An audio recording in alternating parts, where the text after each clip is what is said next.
નમસ્કાર મિત્રો, હું છું ઘનશ્યામ રાઠોડ. આજે આપણે KVL વિશે વાત કરીશું. અહીં આપ જોશો KVL એટલે Kirchhoff's voltage law.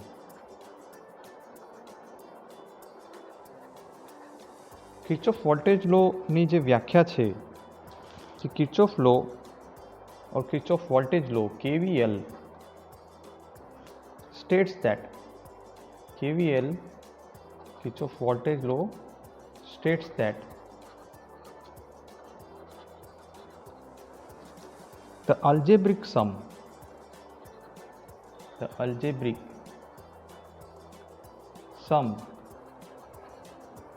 of all branch voltages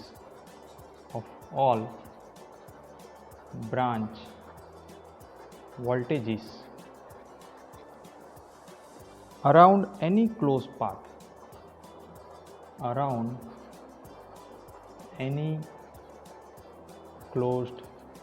path in a circuit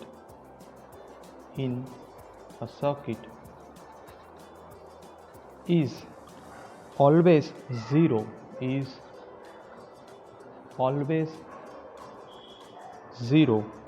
at all instants of time.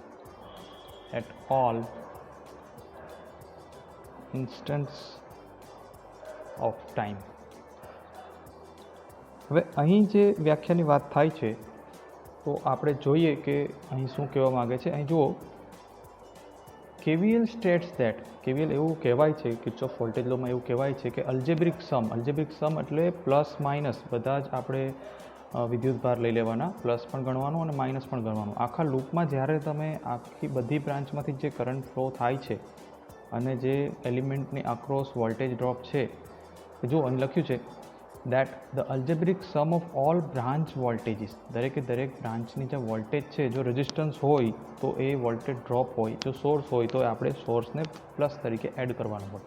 એ હું તમને અહીં સર્કિટ ડાયાગ્રામ ડ્રો કરીને બતાવીશ. તો algebraic sum of all branch voltages around any close path, જો જે પાથ છે એ ક્લોઝ થવો જોઈએ. હવે આપણે અહીં સર્કિટ બનાવીને સમજીએ. અહીં હું સર્કિટ ડ્રો કરું છું. માની લો કે આપણી પાસે એક સર્કિટ છે, એક લૂપ છે, એક લૂપ હું બનાવું છું.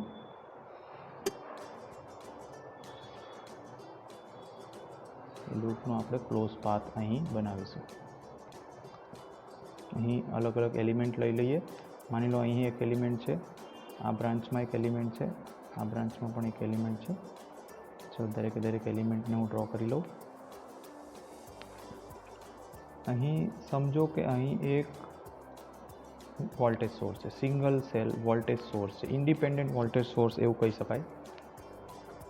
અહીંયા એક રેઝિસ્ટન્સ છે, અહીંયા એક બીજો એક રેઝિસ્ટન્સ છે અને અહીં એક ટોટલ 3 રેઝિસ્ટર્સ છે.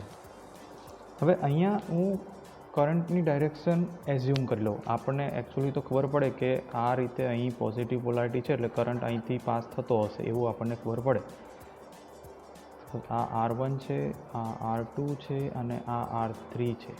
પણ હંમેશા આપણે એક ધારણા એવી રાખવાની, જો ઘણા બધા લૂપ હોય તો આપણે હંમેશા આવી રીતે ક્લોકવાઇઝ કરંટને એઝ્યુમ કરવાનો. સપોઝ એની અંદર જે કરંટ પાસ થાય છે I છે, તો કોઈ પણ એવા એલિમેન્ટ, પેસિવ એલિમેન્ટ હોય એનું ખાસ યાદ રાખવાનું કે જ્યારે કરંટની ડાયરેક્શન આપણને ખબર હોય તો આપણે ધારી હોય તો ત્યારે એ રીતે આપણે પોલારિટી આપવી પડે. આપણે અહીંયાથી ખબર છે કે અહીંયા ક્લોકવાઇઝ ડાયરેક્શનમાં કરંટ પાસ થાય છે, તો આ રીતે કરંટ આ લૂપમાં મૂવ થઈ રહ્યો છે, આવી રીતે આગળ વધી રહ્યો છે, બરાબર છે.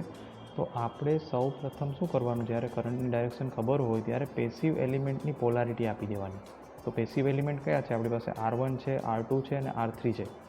તો જો એન્ટરિંગ હોય, કરંટ આમાં એન્ટર થાય છે, આ એલિમેન્ટમાં તમે જોશો કે R1 રજિસ્ટરમાં કરંટ એન્ટર થાય છે ત્યારે તમારે એને પ્લસ સાઇન આપવાની, પોલારિટી પ્લસ આપવાની, અને જ્યાંથી કરંટ લીવ થાય છે એ ટર્મિનલ પર આપણે નેગેટિવ પોલારિટી સાઇન આપવાની. અહીંયા કરંટ લીવ થઈ રહ્યો છે.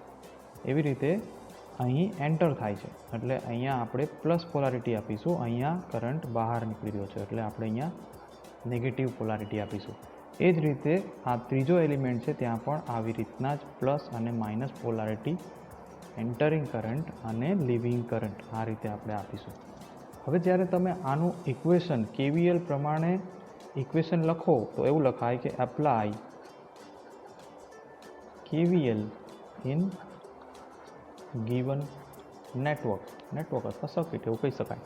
તમે એવું પણ કહી શકો, સપોઝ આ એક ટર્મિનલ A છે, પછી આ ટર્મિનલ B છે, આ ટર્મિનલ C છે, આ ટર્મિનલ અહીંયા છે એ D છે. તો આખો જે પાથ છે આપણે એવું કહી શકાય path A B C D અને ફરી પાછું A. તો આખો પાથ કમ્પ્લીટ થયો, એક આખું લૂપ કમ્પ્લીટ થયું, આખું મેશ કમ્પ્લીટ થયું. અને એમાં આપણે જ્યારે આ અલ્જેબ્રિક સમની વાત થાય છે, અહીંયા કહે છે કે અલ્જેબ્રિક sum of all branch voltages. તો બ્રાન્ચ વોલ્ટેજીસ તમે જોશો તો આપણે આ બ્રાન્ચમાં તમે જુઓ તો વોલ્ટેજ કયો છે, તો એ વોલ્ટેજ છે VS. હવે આ બ્રાન્ચનો વોલ્ટેજ શું છે, તો એકચ્યુઅલી અહીંયા તો વોલ્ટેજ છે ને પણ વોલ્ટેજ ડ્રોપ છે, કારણ કે અહીંયા પેસિવ એલિમેન્ટ છે. તો આ રેઝિસ્ટન્સનો વોલ્ટેજ ડ્રોપ છે. આપણે સપોઝ એને લખી દઈએ કે એ વોલ્ટેજ છે VR1. અહીંયા જે વોલ્ટેજ ડ્રોપ થાય છે એ VR2 અને રેઝિસ્ટન્સ R3 છે એનો R આપણે લખી દઈએ VR3. હવે જો આ ઇક્વેશન આપણે આગળ વધારીએ, હવે KVL એપ્લાય કરીએ આ પાથમાં, તો આપણે કેવી રીતે ઇક્વેશન લખી શકીએ. તો જુઓ આ VS છે. હવે આપણે એટલું યાદ રાખવાનું કે જે પણ લિવિંગ કરંટ હોય, જે જગ્યા પરથી કરંટ એન્ટર થતો અહીંથી એન્ટર થાય છે અને અહીંથી લીવ થાય છે, આપણને ઓલરેડી આ ડાયરેક્શન ખબર છે. જુઓ આ ડાયરેક્શન ખબર છે. હવે પોલારિટી પહેલાં શરૂઆતમાં આપી કે જ્યાં પણ પેસિવ એલિમેન્ટ હોય, એક્ટિવ એલિમેન્ટની પોલારિટી આપણને ખબર છે, એ ઓલરેડી આપેલી છે. જે આ તમે જોઈ શકો સિંગલ સેલમાં અહીં પોઝિટિવ છે, અહીંયા નેગેટિવ છે. અહીંયા આપણને પોલારિટી ખબર નથી, એ આપણે ડાયરેક્શન પ્રમાણે આપી. કરંટની ડાયરેક્શન આ રીતે છે એટલે આપણે પહેલાં એન્ટરિંગ સાઇન પ્લસ આપી, લિવિંગ સાઇન માઇનસ આપી. એવી રીતે અહીંયા પણ એન્ટરિંગ સાઇનમાં પ્લસ, લિવિંગમાં minus, entering current plus sign અને લિવિંગમાં માઇનસ. હવે આપણે ખાસ ધ્યાન રાખવાનું, જ્યારે તમે ઇક્વેશન લખતા હોય, જ્યારે પણ KVLનું ઇક્વેશન તમે લૂપમાં એપ્લાય કરતા હોય, ત્યારે તમારે ખાસ ધ્યાન રાખવાનું કે તમારે અહીં જે પણ લિવિંગ કરંટની પાસે જે પણ પોલારિટી હોય ને એ ઇક્વેશનમાં લખવાની થાય. અહીંયા જુઓ, અહીંયા લિવિંગમાં માઇનસ છે, આ ટર્મિનલ આ એલિમેન્ટ માટે લિવિંગમાં માઇનસ છે, આ એલિમેન્ટ છે એમાં લિવિંગ કરંટની સાઇન પ્લસ છે. તો હવે આપણે અલ્જેબ્રિક સમ કરીશું, જેટલા પણ વોલ્ટેજ છે એનો આપણે અલ્જેબ્રિક સમ કરીશું. ક્યાં? તો કે આખા ક્લોઝ પાથમાં. આખો ક્લોઝ પાથ કયો છે? આ છે. તો આપણે લખીએ, તો સ્ટાર્ટ કરીએ આપણે આ બ્રાન્ચમાં, આપણે VS. તો VSમાં લિવિંગ કરંટ જ્યાં છે, લિવિંગ કરંટ એની પોલારિટી પ્લસ છે, તો લખી શકાય પ્લસ VS. પછી બીજી બ્રાન્ચ આવી ગઈ AB branch. AB બ્રાન્ચમાં R1 resistance છે, એમાં લિવિંગ કરંટની પોલારિટી જુઓ, લિવિંગ કરંટની પોલારિટી નેગેટિવ છે, તો આપણે જો લખી શકાય માઇનસ VR1, એ વોલ્ટેજ ડ્રોપ થયો. અને પછી આગળ વધીએ, આ બ્રાન્ચમાં આપણે આગળ વધીએ, તમે જુઓ અહીં આ બ્રાન્ચમાં છે લિવિંગ કરંટની પોલારિટી નેગેટિવ, તો આપણે અહીં લખી શકાય માઇનસ VR2. અને છેલ્લે લાસ્ટ બ્રાન્ચ જે CD બ્રાન્ચ રહી, CD બ્રાન્ચમાં તમે જુઓ આ રીતે કરંટ આગળ વધી રહ્યો છે, તો અહીં આપણે જુઓ નેગેટિવ સાઇન છે લિવિંગમાં, લિવિંગ સાઇન અહીંયા પણ નેગેટિવ છે, તો અહીંયા આપણે લખી શકાય માઇનસ VR3. તો હવે ક્લોઝ પાથ પૂરો થઈ ગયો, આપણે બધી બ્રાન્ચ કવર કરી લીધી, બધી બ્રાન્ચ આપણી કવર થઈ ગઈ, આપણો path A B C D અને A પૂરો થઈ ગયો.